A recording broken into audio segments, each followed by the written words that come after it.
जीवन दर्शन plus channel एक साहित्यिक चैनल है। इस चैनल पर आप सभी का हार्दिक स्वागत है, सादर स्वागत है।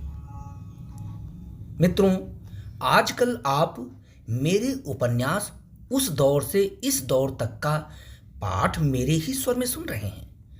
कहानी आगे बढ़ रही है।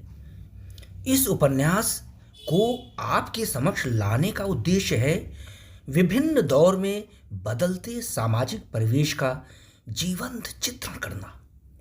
यह भी बताना मेरा उद्देश्य है कि जैसे जैसे सामाजिक परिवर्तन आ रहा है, समाज का नैतिक पतन बढ़ता जा रहा है।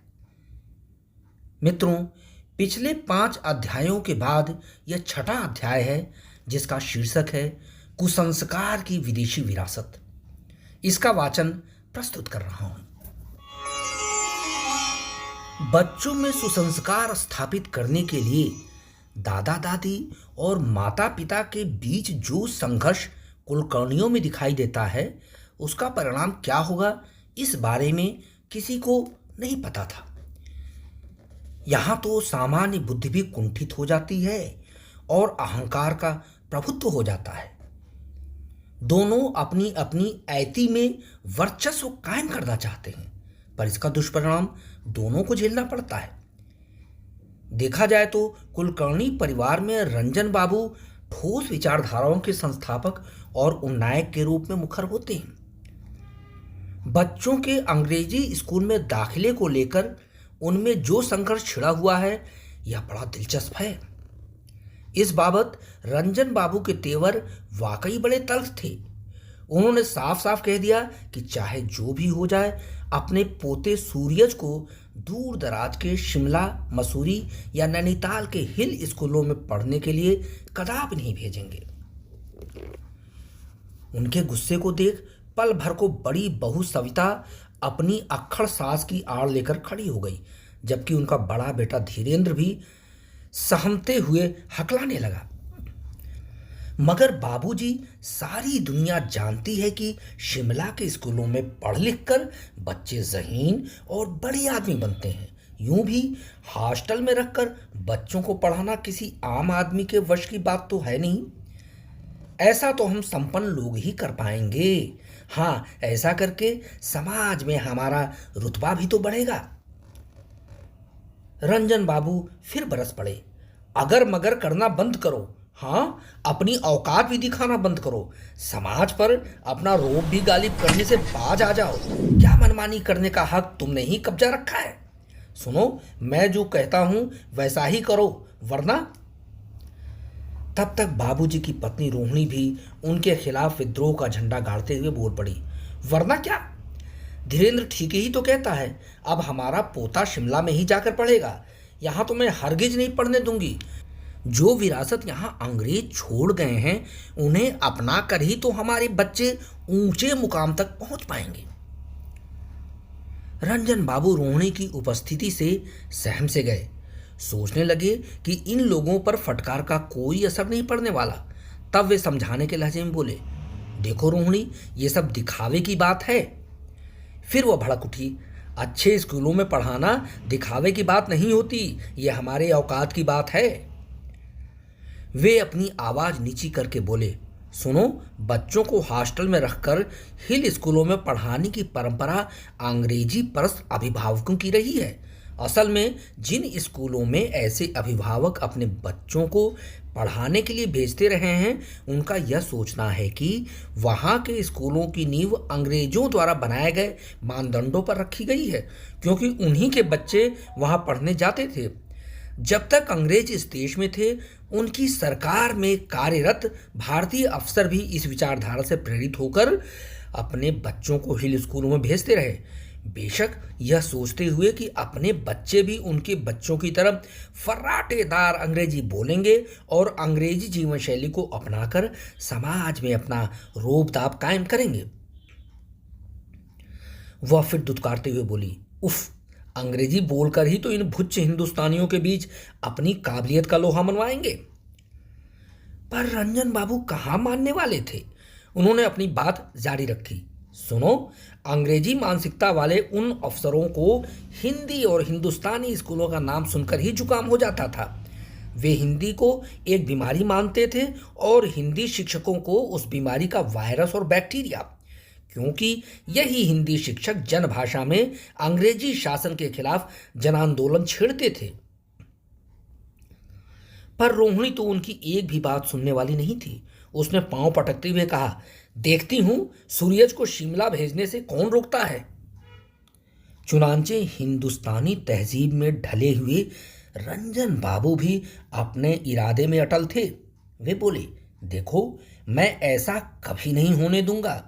जब अंग्रेज चले गए तो हमें अंग्रेजी भाषा और अंग्रेजी पद्धति वाली शिक्षा प्रणाली को भी अलविदा करना होगा।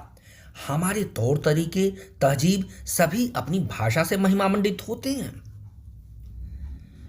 लेकिन आप ये क्यों भूलते हैं कि हमारी सास ने भी तो अपने दोनों बड़े बेटों यानी तुम्हारे बड़े भाइयों कुंदन और संजन को ससुर के निर्णय के खिलाफ हिल स्कूलों में पढ़ा लिखाकर और काबिल बनाकर विदेश जाने लायक बनाया, जबकि वह आज़ादी के जंग में हमारे ससुर के साथ कंधे से कंधा मिलाकर शामिल थी। रंजन बाबू हंस पड़े। हाँ, उन्हें इतना काबिल बनाकर विदेश भेजा कि वे कुंजहन भाई फिर वापस हिंदुस्तान आए ही नहीं। हाँ, अपने माँ बाप के मरने पर भी नहीं आए। बाद में यह भी देखने पूछने नहीं आए कि उनके रक्त संबंधी किन हालात में यहाँ रह रहे हैं, जी रहे हैं या मर रहे हैं। कुछ भी हो, वे वहां जाकर मौज मस्ती से रह रहे होंगे, हमारी तरह हरिद्वार की गंदी नालियों के कीड़ों जैसे नहीं रेंग रहे होंगे। उसने मुंह पिचकाकर बुरा सा मुंह बनाया। पर अपनी कल्चर और विरासत को सहेजना हमारी जिम्मेदारी है। रंजन बाबू गंभीर हो गए। भाड़ में जाए हमारी कल्चर और विरासत, आखिर इनमें रखा क्या है। रोहिणी बिलक उठी। तुम क्या समझोगी जिसे हर बात में अपना मतलब सिद्ध करना होता है। तुमने ही तो सारे अनुशासन को ताक पर रखकर इस खानदान की ऐसी की तैसी कर डाली है। कल्चर और विरासत जैसी बातें तुम्हारे भेजे में नहीं समाने वाली। उन्होंने रोहिणी के करतूतों की खुलकर कलई खोली। तुम्हारे सिवाय और कोई नहीं आगे आता इस कल्चर और विरासत को सहेजने। रोहिणी का स्वर अत्यंत रूक्ष हो गया। लिहाजा उसकी भाषाभाषी सुनकर रंजन बाबू को साथ में खड़े अपने बेटे धीरेन्द्र पर बेहद गुस्सा आ रहा था, जो एक बार प्रतिक्रिया करने के बाद आखिर तक शांत रहा। उसकी चुप्पी गलत बातों पर सच का ठप्पा लगा रही थी। रंजन बाबू अफसराना आवाजें बोले, मैं इस घर का मालिक हूं और मेरी मर्जी के खिलाफ सूरज शिमला नहीं जाएगा। धीरेन्द्र उस पर भी शांत रहा। अगर वह तनिक भी बाबूजी का पक्ष ले लेता तो सविता को बाबूजी की इच्छा की अवहेलना करने की हिम्मत कभी नहीं पड़ती। उसकी खामोशी सविता के मनमाने पर मुहर लगा रही थी। तभी तो वो बड़े हक से गुर्रा उठी। देखिए बाबूजी, सूरज मेरा बेटा है। मैंने उसे अपनी कोख में 9 माह तक ढोया है, इसलिए उसके भविष्य के बारे में निर्णय लेने का पहला हक मेरा बनता है। हाँ, अपने फैसले के रास्ते में मैं धीरेन्द्र को भी नहीं आने दूंगी। धीरेन्द्र उसका फैसला सुनकर कान खुजलाते हुए अपराध बोध से दब गया। कुछ बोलता भी कैसे। सूरज जो उसकी अवांछित संतान ठहरा, जैसा कि वह खुद मानता था। तब रंजन बाबू से भी कुछ कहते नहीं बना। उन्होंने अपनी पत्नी और बहुओं के आगे घुटने टेक दिए। जब सही बात भेजे में घुसती ही नहीं तो फिजूल में चिकचिकबाजी करने से क्या फायदा। वे निहायत जिद्दी कहीं के भुनभुनाते हुए वापस अपने कमरे में चले गए। रंजन बाबू बकबकबाजी करते हुए इस वहम में थे कि रोहिणी उनके फैसले पर अंततोगत्वा गौर फरमाते हुए उनकी बात मान ही लेगी। आखिर बरसों पहले उनकी माँ रत्ना शेषाद्री तो उनकी अंग्रेजी स्कूल में न पढ़ने की जिद के आगे झुकी ही गई थी। पिता विद्याधर भी खुश थे कि चलो 3 बेटों में से कम उनका एक बेटा यानी रंजन तो देसी रंग में रंगने के लिए तैयार है। तब रत्ना ने उसे किसी हिल स्कूल में न डलवाकर एक स्थानीय हिंदी माध्यम वाले स्कूल में दाखिल दिला दिया था। चुनांचे रंजन बाबू हिंदी मीडियम से पढ़कर हरिद्वार में ही रह गए। एक सरकारी दफ्तर में बाबू की छोटी सी नौकरी कर ली, जिसके लिए उन्हें कोई अधिक हाथ पैर मारने की भी जरूरत नहीं पड़ी। इस प्रकार अंग्रेजी स्कूलों और ख़ास तौर से हिल स्कूलों में पढ़ाने का जज्बा कुलकर्णी परिवार की हर पीढ़ी में हिलोरे मारता रहा है। पहले पौत्र अर्थात धीरेन्द्र के पुत्र सूरज को हिल स्कूल के हॉस्टल में भिजवाने के बाद सुरेंद्र के बेटे अंकुर को हिल स्कूल में डलवाने के मुद्दे पर रंजन बाबू चुप्पी साधे रहे और उसे बिना किसी झिकझिकबाजी के मसूरी के एक कॉन्वेंट स्कूल में दाखिल दिला दिया गया। रंजन बाबू ने प्रत्यक्ष तौर पर अनुभव किया कि इतिहास स्वयं को फिर से दोहरा रहा है। उनके दोनों भाइयों कुंदन और संजन की अंग्रेजी माध्यम से पढ़ाई के बाद उन्होंने अपने देश की माटी से सारा नाता तो तोड़ ही दिया था। खुद रंजन बाबू के बेटों यानी धीरेन्द्र और सुरेंद्र के साथ भी कुछ ऐसा ही हुआ। उन्होंने देश को अलविदा तो नहीं किया, पर हिंदुस्तानी संस्कृति को अंगूठा तो दिखा ही दिया, पूरी तरह से पाश्चात्य तौर तरीकों में नहाकर। अब पोते भी उसी लीग पर चलेंगे। हाँ, उनकी दादी रोहिणी की हठधर्मिता के बदौलत दोनों बहुओं यानी सविता और नीता ने भी अपनी सास का इस मुद्दे पर कमर कसकर साथ दिया। दरअसल इस दौर की आधुनिक औरतों की विवाहोपरांत दो इच्छाएं ही सर्वोपरि होती हैं। एक तो उनका प्रसव सिजेरियन ऑपरेशन से बिना कोई तकलीफ के कराया जाए और दूसरे उनके बच्चों को अगर हिल स्कूल भेजना संभव न हो तो कम से कम अंग्रेजी स्कूलों में तो पढ़ाया ही जाए, बाकायदा हॉस्टल में डालकर। लेकिन कुलकर्णी घराने की दूसरी पीढ़ी के कर्णधार रंजन बाबू के साथ ही ऐसा क्यों हुआ?